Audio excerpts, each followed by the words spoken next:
This lifetime award is for your contribution towards youth development, promotion of democratic governance and civil society capacity building,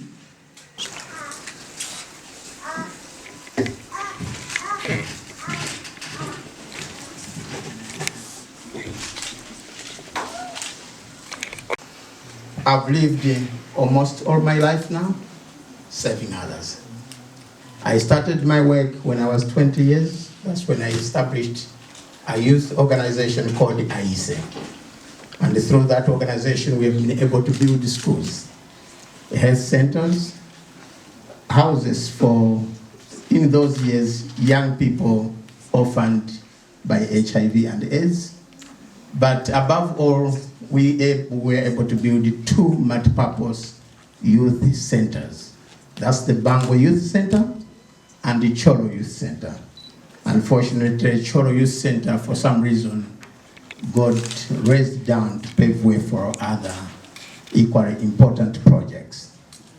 Unfortunately, again, we are saddened that the Bangwe Youth Center, a magnificent center for young people, I don't know what spirit has gone in there. People are raising down the wall from that center, which is saving thousands of young people every day. And I think God will speak to those people so that they can stop that. I have a few words to make. The first one is that 100 years from now, it will not matter what type of a house I lived in. 100 years from now, it will not matter what type of a car I drove. 100 years from now, it will not matter what type of clothes I used to put on. 100 years from now, it will not matter how much money I had in my bank account. And 100 years from now, it will not matter what type of food I ate. But 100 years from now, it will matter if I created a difference in the life of a person. So now I've worked for 27 years. Some people are saying, oh, but you have overstayed in civil society work. You have to do something. I would like to guide them that to be in a civil society, to be in non-profit, I have not earned a salary in all these years. Because all donors simply say, we want to pay the project officer, the program manager. For the director, they will say, we'll give you 10%. And normally, in a big funding, you only get very little money. We don't stay in there because we want to make money. For those of you who think staying in a local civil society is for making money, it's not. It's a nightmare. But then you have another question. You develop thousands of young people, and international organizations pick them, and that stifles the local civil society. So we fail to live because certain young people who could have replaced us also are taken over by the international agencies, and yet they don't want to come back to continue building their capacity. I would like to turn to the government now because I'm an activist. I'm saddened that almost all the great roads in this country are named after politicians. It is wrong. There are many people in this country who are doing great work. They are not politicians. I am even saddened that the composer of the national anthem, Mr. Paul Savuka, doesn't have a street named in his honor. And yet people honor some people who I cannot even identify what they have contributed. If I was having a chance to nominate next year's awardees, Mr. Hishet Anadikat would also come on my list. Because I ran a business to provide mobile toilets, and the company, the bank hired me to provide those services. So that's why I was privileged to enter the premises and see that now our prisoners will sleep in better places. So I would like to appeal to the government to start recognizing our great musicians, our great sports persons, our great private sector people who have made a contribution. And finally, I would like to appeal to the government to expedite the establishment of the National Heroes Acre. We have so many people. We always wonder when presidents die, where will they be buried? When other people who have done great work die, where will they be buried? Mozambique have a heroes acre. Zambia has a heroes acre. Tanzania have them. We are all selling all the land and so on, and we are never establishing a heroes acre. Welcome back to my channel, Lady Mark MW. Are you new to my channel? Don't forget to subscribe and click that notification button for more sensation news in Malawi. And today I'm so excited to interview, I can say my father, you can say my mentor, my teacher in issues of rights advocating. So today, and you know my smile, you know my excitement, it's more to see my father receiving a recognition award in a good distinction and credited manner. He's going to introduce himself and he's going to talk more about why he has been given this award. You're welcome to my channel. Thank you so much, ma'am. Yes. Just introduce to my viewers and talk much about you know why this has been in front of you. Like we saw you were so like in emotion. You did not have to say anything, but you still pointed to the work that you always do. No, thank you so much, Martha. Firstly, I feel honored that I'm meeting my firstborn daughter in the work of youth development. Thank you. Because I do recall back in our younger days when you were also equally very young and you were part of a delegation to Scotland and doing all those youth exchange work, doing work camps, and I think it pointed out to the great work you're doing. So today meeting again is a great honor. I have indeed been recognized for the work that I do with the young people, youth in particular, and also for community development, for gender justice, and for promotion of democratic values and good governance in life. This I've done for a period of 27 years, and possibly that's a lifetime for quite a majority of us.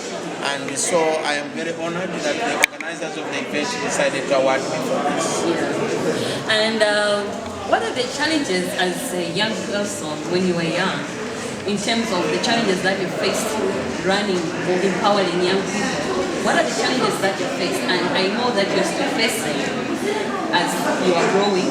You are trying to still make sure to make young people to recognize themselves and also to stand and voice for their rights, for them to live independently. So what are the challenges that you can highlight in terms of young people in Malawi that are facing, and the work that you're doing, what are you facing? Yeah, so you will appreciate, Martha, that I feel the young people today are confronted with more problems than the young people of your time, because unemployment now is very high, and there are more teenage pregnancies arising either from hopelessness. There are more problems for young people than there were during our time. But the other issue that I see is that the generation of young people we are having now is not connected. They are more withdrawn. They don't feel like their voice matters. During our time, I think you could bear witness. We spoke out, we spoke with energy, and government listened.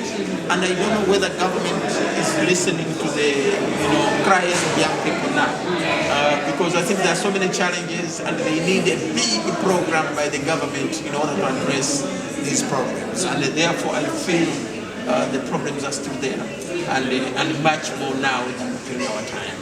Yeah, actually this era is about digital and technology in issues of communication. And I see that a lot of young people in Malawi, they don't know that digital and even technology, they can voice out. What really can we enhance for the young people to improve their communication issues in terms of rights ways? Yeah, so we need to build their capacity, because even if the platforms are available, but you need to have substance in order to speak on those platforms. So there are very few capacity building initiatives currently. You remember in those early years, we could train you guys in human rights, in democracy, in gender issues, in civic engagement, and your role in the democratic process. And these spaces currently are not there for the young people, and I think that's my worry. Because if we can build more capacity to the young people, then they can use that knowledge and use the digital platforms to express these views from a technical aspect. Because when you just make commentary without having real facts, economic facts, moral facts, social facts, health facts, if you don't have the facts, the political leaders will not take you seriously. But when you have the facts, you have your capacity built, then you will be taken seriously. So I think the challenge that we have now is that there are very few capacity building programs. There are few youth exchange programs that can encourage learning among young people. I just remember that was 2003. I was very young at that time. But when I just traveled to Scotland, I made a lot of friends. And so I said, oh, this is what we are supposed to do as young people. And when I came back, I knew and said, I have to do a research and find out really what I'm supposed to do as Martha. With the skills that I gained from there. And I know really exchange visits are the ones that are really, because for the country to be developed, we need also to travel, to see, to do exchanges in terms of sharing knowledge, sharing maybe development issues. So I think that is really something that Malawi is behind really. Currently we have very few programs that are promoting youth exchange, and COVID-19 also impacted on our work because the world has not yet opened up fully to make travel a little bit easier due to COVID-19 and now the monkeypox issue. But we pray that someday these programs will go away so that young people across the world can travel and meet each other, visit each other, because in the process of visiting each other they learn, because the whole reason we do youth exchange is to encourage what we call cross-cultural understanding and solidarity. But also we want to encourage understanding of international development. So if you don't know that elsewhere there are highways, super highways, trains, how do you, when you become a leader in Malawi, how do you encourage that we have such facilities? So the more young people travel, the more they learn more how things are done elsewhere, the more they get empowered. So don't forget to subscribe my channel, click that notification button, like and give a comment. So for you guys to know much, my father's already said, I'll be calling you father now. My mentor. Maybe I'm a grandfather. Exactly. He has already mentioned it. One of the like the fruits, it's me now. I'm giving this platform just to give awareness about Malawi itself, so that people, you have to know about Malawi, you have to know what young people in Malawi are doing, you have to know what young people in Malawi are products that are doing. Like I promote Buy Malawi. So Buy Malawi is something that we are trying to improve or try to enhance young people that are doing like businesses, maybe they have companies or they are giving services to our nation, so that people out there, they have to recognize also buy things that are produced or done or manufactured in Malawi. Yeah, but maybe before you continue, you know, I think as you sell the goods, but we also want to sell the service. Yes. So if your viewers want to volunteer in Malawi from any part of the world, the only accredited organization at international level by CCIVS, which is the Coordination Committee for International Voluntary Services, is AYISE. So you can search us on the AYISE Facebook, pretty much AYISE 2019 Facebook, and then you can also go to aisemw.wordpress.com. I'll just write all the links down here so that you can easily find them. And I also do a content on this, specifically on this program. I will visit them again just for them to highlight, and I also want to learn more about it, because that's one of the part of my jobs to do on this channel. So what can you encourage young achievers organization for this program that they have started? No, I think they should continue year after year, and maybe they can create more platforms for selecting people.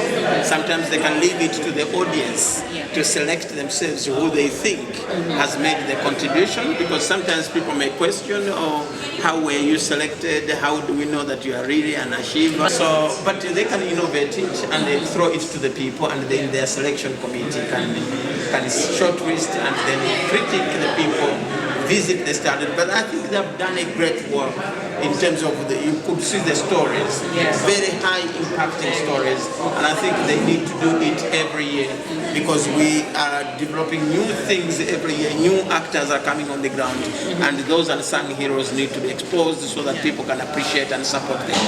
Yeah, so don't forget, for new episodes are coming, more episodes about Active Youth Initiative for Social Enhancement, because now they have introduced new programs which a lot of people, international viewers and national viewers, you have to be aware of. So what are you going to say to my viewers? No, I think it's very exciting. Support Martha in her endeavor to promote Malawi and the products and the activities. Yes. But now, in addition to that, I think you can also begin to promote cross-cultural learning, international exchanges, and also exposing the work various civil society organizations are doing. Yeah. Because maybe that could be a platform they can get some support for some of their work. That's so exactly. I think I would encourage you to do that. All right. So see you in my next. Thank you. Thank you so much.